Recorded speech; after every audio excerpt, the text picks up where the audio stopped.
Everyone in life has a Heather.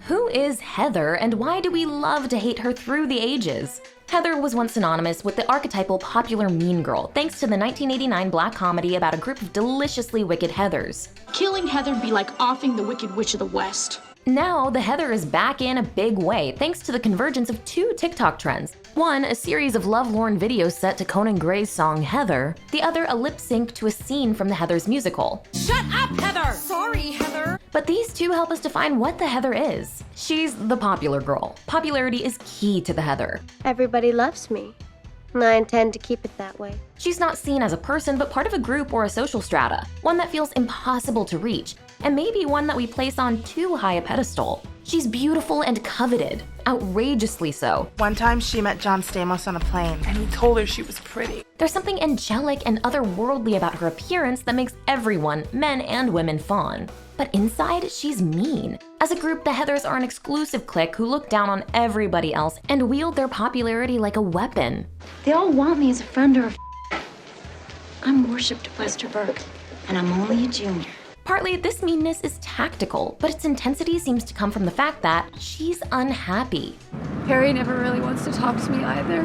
He travels a lot, like all year, and I'm basically just by myself. When people get to know her, they realize she's pretty lonely, and she often has a deep rage that stems from dissatisfaction at not having more meaningful outlets for her considerable talents. Do you think I relish the fact that I have to act like Mary Sunshine 24/7 so I can be considered a lady? And she's voiceless. A lot of the time, we only see the Heather through other people's eyes. I'd never seen anybody so glamorous. And so what we're actually seeing is our insecurities projected onto the Heather. Many of us can't seem to make up our minds about how we feel about this aspirational yet villainized figure, who increasingly can be of any gender. We may root against Heathers and plot to take them down, but at the same time we can't help but admire and obsess over them. I could hate her, and at the same time, I still wanted her to like me. Because ultimately, they're more of an abstraction to us than a human. As Conan Gray explained his song Heather, I think everyone has a Heather in their life. The person that I really liked was in love with Heather. They were not in love with me, and because of that, I hated Heather with all of my heart and soul. You can't help it. You're just really jealous of them, and you hate them a little bit, but you're also like, gosh, you're so perfect. Here's our take on the Heather, pop culture's most mysterious and most misunderstood archetype.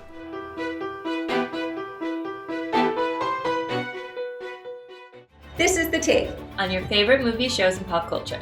Before we go on, don't forget to subscribe. And let us know what you're watching. Your support means so much to us. This video is sponsored by Gin Rummy Stars, a free-to-play friendly gin rummy game that you can play anywhere at any time. Right now, you can take advantage of a very special bonus. Click the link in the description below to download Gin Rummy Stars and get 1,000 coins free. This addictive game is super easy to learn, and it lets me flex my mental muscles while having fun. It's really helped improve my strategy skills. So, how does Gin Rummy Stars work? Each player is dealt 10 cards. Then the goal of the game is to collect the highest number of sets and runs. A set is 3 to 4 cards of the same rank, and a run means 3 or more cards of the same suit and in consecutive rankings. You also want to avoid extra cards which are considered deadwood, meaning they aren't part of any combinations.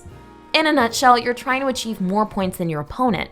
The game also has the special Joker Gin variant, which adds even more excitement to the game.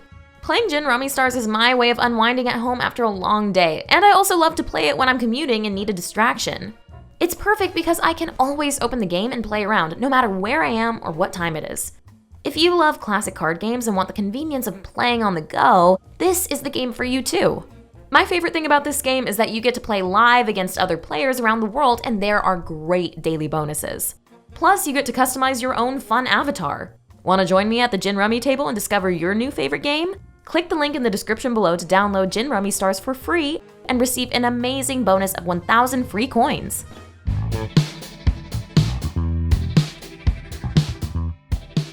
The Heather is the embodiment of the mean girl archetype, popular, privileged, and someone who cares only about herself.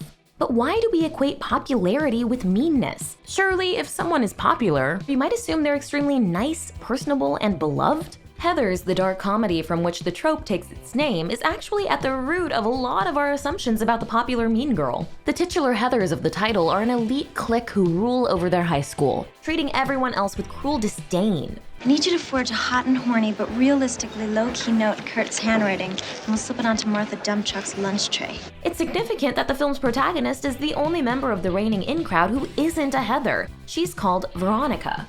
And whereas all the Heathers are sucked into the empty power mind games, Veronica is able to recognize the superficiality of high school popularity and eventually reject it. My date for the prom kind of flaked out on me.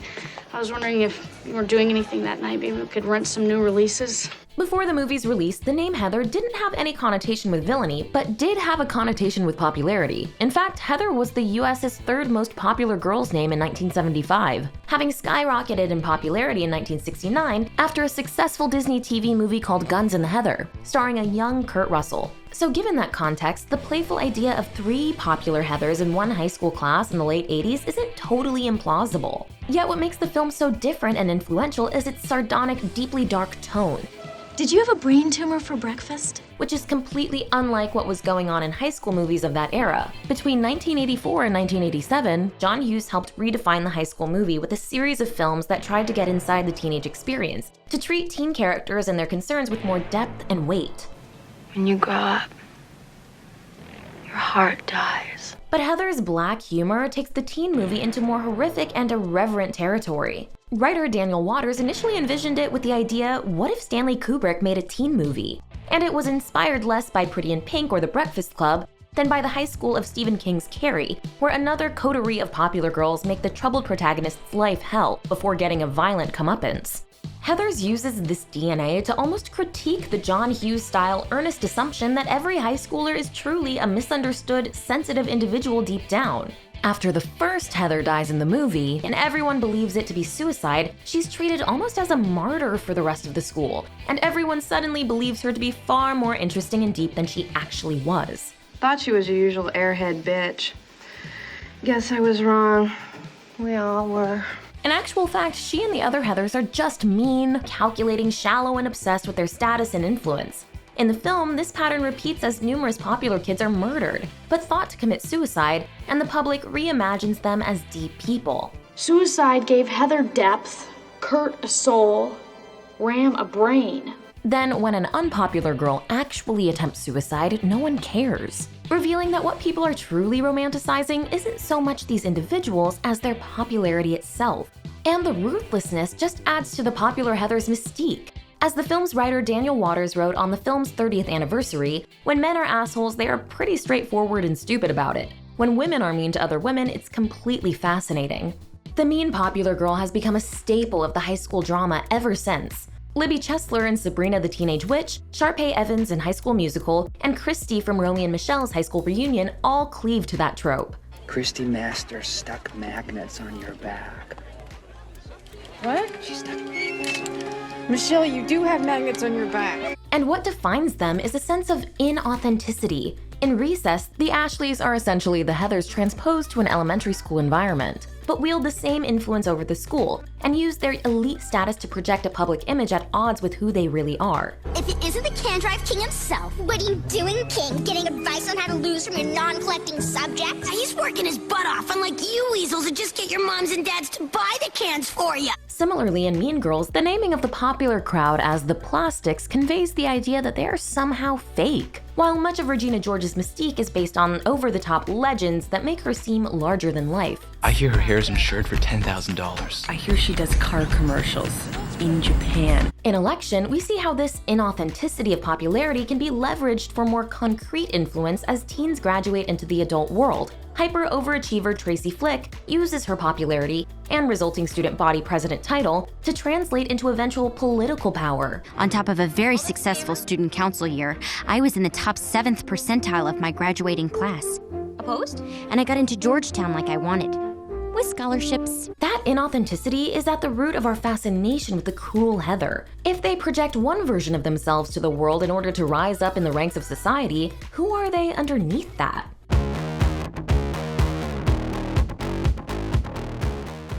As much as the Heather may be widely hated, when I looked at her, I was like, God damn, I wish you didn't exist. At the same time, we still place her on a pedestal. She was just like the most wonderful person you could ever meet. She was beautiful inside and out. She's the prom queen, the head cheerleader, an ethereal beauty who inspires some confusing mix of resentment, envy, and worship. The Heather trend on TikTok began with this version of the Heather, inspired by Conan Gray's song of the same name.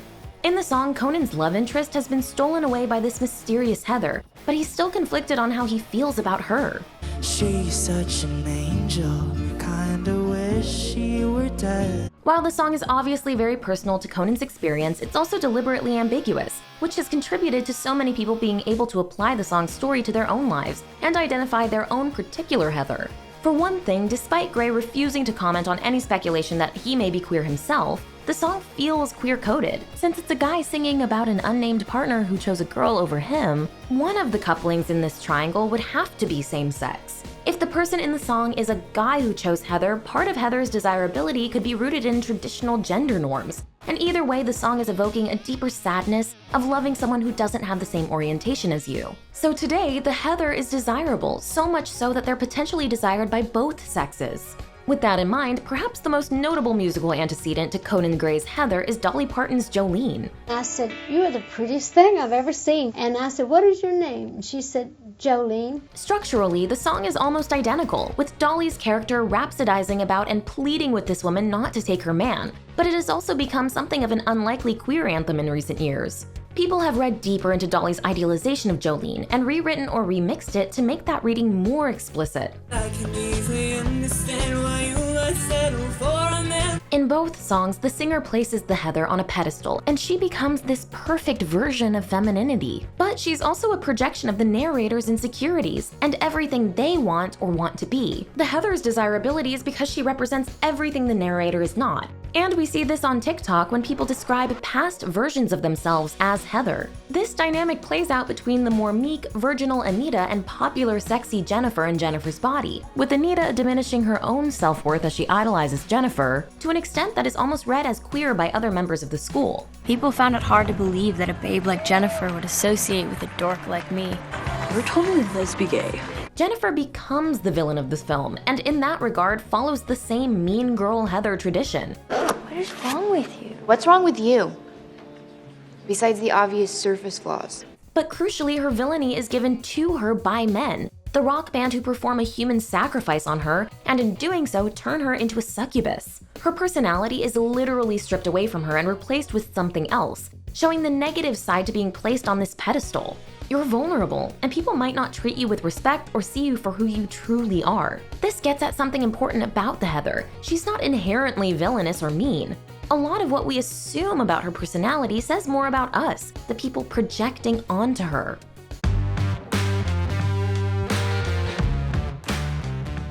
When we find out more about the Heather, sometimes the reality is not what we would have expected.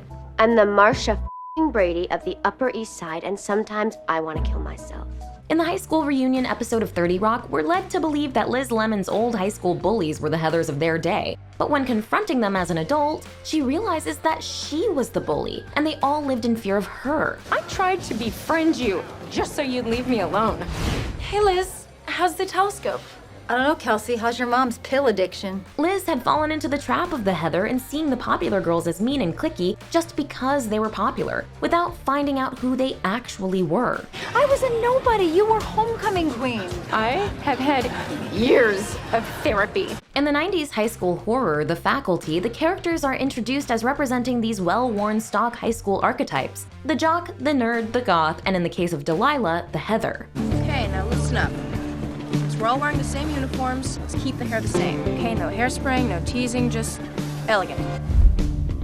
Simple. But the film then sets about dismantling these tropes with the help of an alien invasion. The nerd becomes the leader, the dropout becomes the science genius, and it's not Delilah who turns out to be the villain, but the meek Veronica-esque new girl Mary Beth. On the one hand, this feels very in keeping with self-referential postmodern high school movies of the 90s, but it also speaks to how we shouldn't judge the Heather by what we think they might be like, as they might end up surprising us. You can be such a... What? Pretty cool human being when you're not being a first-class grade A bitch. Part of the problem of us prejudging the Heather comes again from the fact that she's rarely allowed to tell her own story. In The Virgin Suicides, the story of the Lisbon sisters is told through flashbacks from men who obsess over them and mourn them, but didn't really know them. In the end, the film feels deliberately unresolved, as if the stories of these girls can never be accurately or fully told by other people, and so instead we get something incomplete and unsatisfying. We find ourselves in the corner going over the evidence one more time. All to understand those 5 girls. In recent years, we've seen a more nuanced look at this Heather archetype that doesn't just see the popular girl as a mean girl, and instead affords her more depth. In Dear Evan Hansen, we initially view the world solely through Evan's eyes, and so cheerleader Alana is seen as the typical confident, put-together popular girl who probably wouldn't give Evan the time of day. Go Bobcats! She's this overachiever who's constantly moving, constantly pushing herself harder and harder and harder. But once we start moving away from Evan's point of view, we realize this isn't the whole story. Alana has her own troubles, and the image of herself she presents is really a defense mechanism to prevent people from seeing how much she's truly hurting. You know, you don't really act like a depressed sort of person. There are a lot of people who feel like us. On the other side of the coin, Cruel Intentions Catherine is a typical Heather, but denying who she truly is. Having to repress her sex-positive scheming self to pretend to be a Christian good girl is causing her almost unbearable angst, and that's probably the main source of her cruelty. It's alright for guys like you in court to everyone, but when I do it, I get dumped for innocent little twits like Cecile. God forbid I exude confidence and enjoy sex. Sometimes the moment we can really connect with the Heather is when we learn they're actually not living the perfect life we assume the popular girl lives. This brings them off the pedestal and helps us see them as a human being for the first time. In Bridesmaids, Helen is the Heather who seeks to undermine Annie at every turn. And that's it for tonight. Thank you for coming. Really quick. Thank you all for coming. I just wanted to say really Dessert quick. wine is out. But as the film progresses, it's revealed that Helen actually hates her life, and her lavish, put-together persona is again just a front for a lonely person who has no friends. I don't have any female friends. There's a sense of schadenfreude in seeing someone who's been so mean throughout the film, now at their lowest ebb. This is the first time I've ever seen you look ugly. That makes me kind of happy. But in seeing the real side to her, we, through Annie, stop envying her so much, which leaves space to empathize. Hearing from the Heather helps challenge our assumptions, and maybe stops us being so obsessed with comparing our lives to theirs. Targeting the Heather often seems okay because it feels like punching up. One of the reasons the 2018 Heather's reboot failed was because it turned the social dynamics of the original on its head, making the popular crowd people who are typically marginalized, but still making them mean and villainous. I am a mountain lion. And you're a cross-eyed dumpster cat.